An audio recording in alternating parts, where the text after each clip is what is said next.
Vamos por un futuro que por fin sale a la luz. Tráemelo. Siempre te lo he dicho, eres especial. Nunca le he preguntado a nuestro bot Jesús Vega si él ha visto en el futuro a Lucía Gutiérrez, a Vania Samperio, a Julio Ruiz. Hola. ¿Cómo estás, Jesús? Juanra. Buenas noches. Seguramente los he visto. ¿Quiénes son?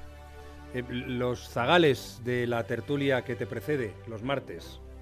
Ah, claro, ahora mismo son los presidentes de las tres repúblicas que antes estaban en la monarquía española. Ah, vale. República del Noroeste, República del Sureste y República del Medio y enfadados. Qué alegría le debes dar a unos cuantos con este futuro republicano. Bueno, ¿qué tal todo? Hace mucho que no hablamos. ¿El futuro cómo anda?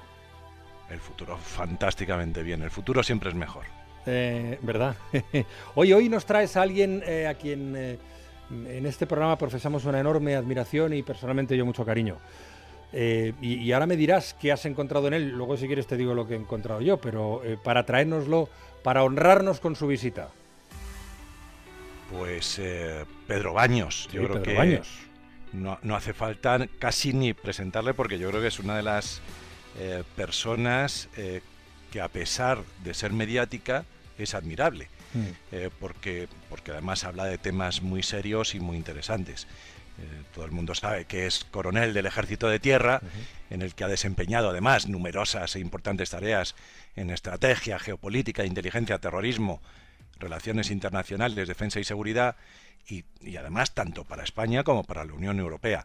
Es profesor y conferenciante y ha escrito varios libros, de los que el maravilloso, y repito, maravilloso, El dominio mental, la geopolítica de la mente, es el último libro que ha escrito. Además, muy conocido, como además antes decía, entre otras cosas porque es colaborador del programa Cuarto Milenio. Pedro, buenas noches. Hola, buenas noches. Muchas gracias por acercarte de nuevo a la brújula. Pues con una presentación así, más que encantado. Oye, antes de viajar contigo a futuro, me gustaría aprovechar la oportunidad para preguntarte sobre un tema de actualidad. Parece que podría reavivarse el conflicto armado en Ucrania. ¿De verdad lo crees posible? Pues mira, yo lo alerté y lo tengo puesto por escrito en algún artículo hace ya meses. Me daba la sensación de que Biden, teniendo en cuenta su trayectoria, iba a intentar hacer lo posible por reactivar y crear algunos conflictos que pudieran afectar a sus grandes rivales geopolíticos y geoeconómicos, como son China y Rusia. Aquí teníamos un caso de un conflicto que todavía no se había cerrado, era una herida abierta y muy abierta para muchos, que es evidentemente todo lo relativo con Ucrania y por tanto también con Crimea. Y ahora mismo pues se está empujando al gobierno ucraniano pues para que intente recuperar ese territorio que considera suyo, Crimea, que Rusia por su parte considera suyo, y además hubo un referéndum donde el 98% de la población estaba de acuerdo con reincorporarse a Rusia, incluyendo los ucranianos que vivían en Crimea, y por tanto no sería difícil que viéramos un recrudecimiento de un conflicto que, como digo, de una herida que no estaba cerrada ni muchísimo menos. De todas formas, yo, sin tener conocimientos o experiencia en geoestrategia, ahí también hay una responsabilidad en abrir el conflicto, incluso en provocarlo en Rusia, ¿no? Por parte de Rusia, desde Moscú. Sí, porque digamos que Rusia ello considera que es un territorio suyo, que fue cedido en un momento determinado en ese mundo soviético a Ucrania, pero lo considera un territorio suyo. Es un territorio absolutamente estratégico. Allí tiene la base naval de Sebastopol, vital para todo lo que significa el Mar Negro, las aguas calientes para Rusia, por supuestísimo, pero ahí se juegan muchísimas más cosas. Podríamos hablar incluso del enlace que tiene muy directo con lo que significa el gaseoducto del Nord Stream 2, el que pasando por el mar Báltico va directamente desde Rusia hasta Alemania, que estaba a punto de abrirse y Estados Unidos no tiene ningún interés por cuestiones económicas. En fin, ahí hay muchísimo, desde luego, muchísimo juego, pero lo peor de todo esto, que es lo que me temo, es que nos va a implicar al resto de Europa, nos puede salpicar y desde luego no nos beneficiaría en absoluto, y menos en un momento tan sumamente delicado como el que estamos padeciendo por la pandemia, tanto en el ámbito sanitario como, por supuesto, también en el económico. Pedro, a mí me gustaría hablar luego de Europa, que a mí me da la impresión de que cada vez tiene más aspecto de cadáver caliente, pero ahora vamos a hablar de geoestrategia, de implicaciones de futuro, teniendo en cuenta que además tú eres militar y como otros profesionales, supongo que lo que aprendiste en la academia no tiene nada que ver con la realidad del 2021. En tu libro, el dominio mental, vienes a decir que los estados ya no resuelven los conflictos internos y externos a través de las armas o el uso de la fuerza, sino a través de lo que podríamos decir el hackeo mental de los ciudadanos, que las guerras, que son tan costosas en términos de imagen, recursos económicos y de vidas humanas, se pueden ganar utilizando otro tipo de tácticas. ¿Eso es así? Es efectivamente así. Es verdad que a lo largo de la historia las élites han intentado controlar a sus pueblos también con este dominio mental. La gran diferencia hoy en día es lo que permite la tecnología. Pensemos que estamos en la era digital, vivimos en una sociedad virtual cada vez más, estamos hiperconectados todos. Solamente por dar un dato, todos los días en el mundo se conectan a alguna red social más de 3.500 millones de personas. Estamos hablando más de casi la mitad de la población mundial. Quiere decir, por tanto, que ese ejercicio que antes se hacía y que quedaba pues limitado, esa influencia mental, a un pequeño círculo de personas, hoy en día pues nos afecta de manera universal. Y además con procedimientos pues cada vez mucho más sofisticados. Estamos inundados por un entretenimiento masivo, por estas plataformas digitales de películas y de series, en fin, y al final pues las redes sociales con toda la influencia que tienen, y al final pues es la manera de manejar y de controlar a las poblaciones. Qué mejor, desde luego, porque si sufriéramos una invasión física, con carros de combate, con soldados, reaccionaríamos, pero claro, al invadirnos mentalmente, lo primero es que no nos damos ni cuenta y por lo tanto nos convertimos en verdaderos corderitos para los que manejan los hilos de esta herramienta tan sumamente poderosa. Claro, lo cuentas en el libro, dominio mental, es decir, estás apuntándolo, sobresaturarnos de entretenimiento, para no pensar. Hacernos pensar que los idiotas son los otros, es decir, enfrentarnos al que no piensa como nosotros. Y luego, mientras tanto, que tengamos miedo para así abrazar mansamente a los que ostentan el poder. ¿Cómo salimos de esa rueda, de esa dinámica? Pues no es fácil porque cada vez va a ir a mucho más. Mira, yo ponía en el libro que dada la sociedad a la que estamos abocados, con menos trabajo, con gente muy frustrada, además un crecimiento de la población, porque aunque en Europa estemos decreciendo, en el mundo sigue creciendo la población, y a ver cómo se va a entretener a todas estas grandes masas. Y al final vemos que incluso hay aquí alguna propuesta política de que Netflix, por ejemplo, o un tipo Netflix fuera gratuito, para al final pues tenernos enganchados a ver series casi de manera constante las 24 horas del día. Por otro lado, estamos viendo como hay una corriente internacional para legalizar las drogas, ¿no? Unas drogas que ya las legales vemos como estamos totalmente invadidos. En esta pandemia ha habido un incremento más que notable de ansiolíticos, de antidepresivos, en fin, todo tipo de drogas también legales al final. Y por lo tanto es muy difícil salir de este círculo. Además, un entretenimiento que no nos forma como personas, no nos perfecciona, sino que muchas veces, al contrario, lo que está haciendo es simplemente pues proporcionarnos una distracción absolutamente baldía y distraernos de los verdaderos problemas importantes a los que nos enfrentamos la sociedad actual, que son muchísimos, y no solamente en Europa.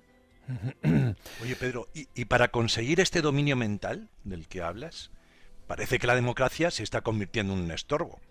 Los países menos democráticos por excelencia, que son China y Rusia, parece que están adquiriendo ventaja en el uso de la tecnología y de la psicología de masas. Y por cierto, y de las vacunas. Hasta los países democráticos también parece que están sufriendo una involución en cuanto a la garantía de derechos y libertades. ¿Cómo ves el futuro de la democracia? Pues mira, muy complicado. Además, lo mismo que antes me preguntabas un poco por Europa, que luego si quieres hablamos, yo sigo insistiendo que la democracia o la reformamos, la potenciamos y tendríamos que aprovechar esta ocasión, o desde luego peligra enormemente. Entre otras cosas, porque como dices, hay otros modelos autoritarios que de momento están demostrando mayor éxito en esta situación de crisis, también por condiciones muy particulares, evidentemente, entre otras cosas porque no tienen la debilidad que significa esta alternancia política, que vemos que los políticos en muchos casos están más preocupados de su propia supervivencia que de hacer una verdadera política de Estado. Y luego también porque esta tendencia, que aunque usemos a Rusia y a China, que por supuesto en el caso de China el control ya allí es más que más y control de los ciudadanos, pero también estamos cada vez más controlados, más hipercontrolados, más vigilados y también más limitados absolutamente en derechos que consideramos inalineables los ciudadanos de los países occidentales. Y este es un gran temor precisamente porque esta tendencia se llega a consolidar con el paso del tiempo, lo mismo que en su momento pues se consolidaron las medidas de seguridad que se aplicaron tras los atentados de las Torres Gemelas. Y esto pues no deja de ser tremendamente preocupante. Oye, Europa ha vuelto a fallar con el tema de las vacunas. Europa prácticamente está fallando en casi todas las iniciativas que pone en marcha. Hablaba antes de una Europa moribunda, me parece, Vega. Es un león moribundo al que le están esperando, pues no sé, las llenas que podrían ser las grandes potencias, China, Rusia, Estados Unidos. Mira, una vez más estamos perdiendo esta gran oportunidad que teníamos con la crisis precisamente para reinventar la Unión Europea. Efectivamente, la Unión Europea está muy tocada. Recordemos que el país que se ha ido de la Unión Europea es ni más ni menos que el Reino Unido. Estamos hablando que era la segunda economía de la Unión Europea, entre la quinta y la sexta economía mundial, un país importante todavía en la diplomacia mundial, con potencia nuclear, en fin, con todo lo que significa miembro permanente del Consejo de Seguridad de Naciones Unidas, y por cierto, y de momento está demostrando que le está yendo mejor, está siendo mucho más ágil, porque uno de los problemas que tiene Europa, clarísimamente, es la Unión Europea, es un exceso de burocracia, una burocracia que ralentiza todos los procesos y que en algunos casos claramente se muestra muy deficiente. Efectivamente, hay muchos países, que lo estamos viendo con el tema de las vacunas, que ya no prestan ninguna atención a Bruselas, están buscando la vida por su cuenta, pues adquiriendo las vacunas chinas, la vacuna rusa, o bien simplemente uniéndose y cogiendo fuerza para contrarrestar un poco la potencia que hasta ahora había significado Bruselas. Estamos hablando de los países del grupo de Visegrado. Hace muy pocos días ha habido una reunión muy importante entre los principales líderes de Hungría, de Polonia, también algún líder político italiano. Y estamos hablando de que además se está uniendo también en lo que se llama la estrategia Tres Mares. Estamos hablando del Báltico, el Adriático y el Mar Negro, una serie de países los que llamamos del este o del centro de Europa, que también para oponerse un poco pues a la fuerza que tenía la Unión Europea y los otros países principales, como podía ser Alemania y Francia. Mientras tanto, pues la Francia de Macron, pues intenta reinventar esta Unión Europea, pero obviamente siempre y cuando la lidere Francia, con lo cual estamos en una situación pues muy delicada. Lo vimos la torpeza, por ejemplo, con el tema de los refugiados, un problema que empieza en el año 2015, ni más ni menos, básicamente con la consecuencia del conflicto en Siria, y en cambio hasta hace muy pocos días, hasta hace muy pocas fechas, no se ha llevado a cabo una estrategia europea para ver cómo se solucionaba este problema de los refugiados, es decir, casi 6 años más tarde, y así prácticamente pues para todo. Ya que somos viajeros del futuro y Vega tiene un contrato de confidencialidad, creo que con el Emperador del Futuro, no sé muy bien, ¿cómo ves el mundo, Pedro, en 10 años? Pues es que fíjate, el mundo, antes lo hablábamos, es que el mundo está hiperacelerado. Antes lo apuntábamos, que hoy en día hacer un pronóstico a 10 años no solamente es que es arriesgado, es que hacerlo también a 2 también es arriesgado. Porque el mundo está acelerándose de tal manera, los adelantos tecnológicos, la batalla que existe a muerte, y tengo que decirlo así, entre Estados Unidos y China.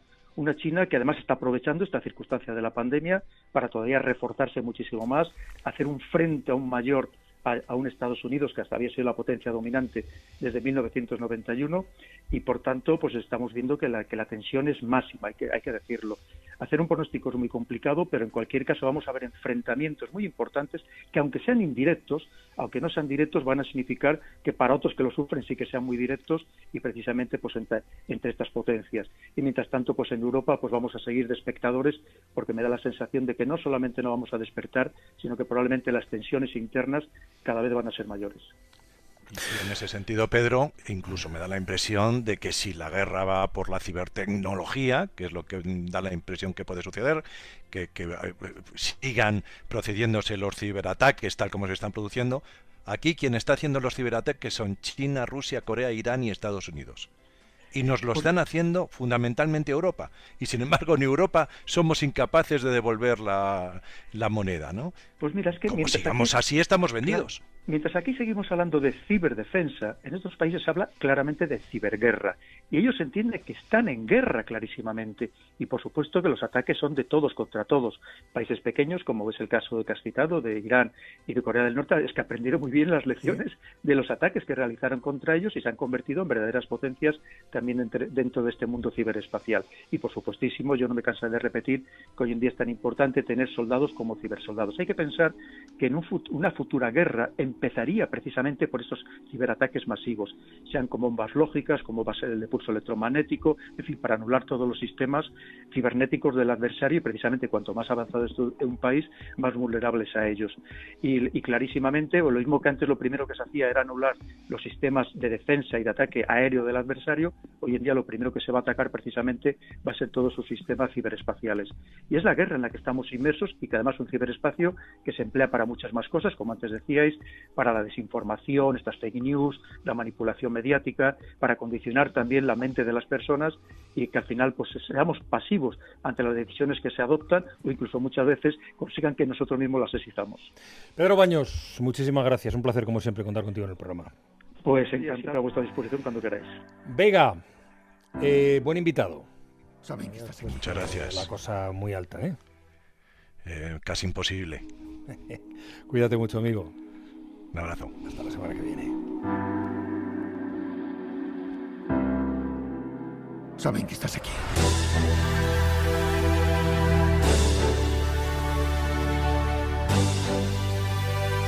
El futuro de la especie por fin sale a la luz.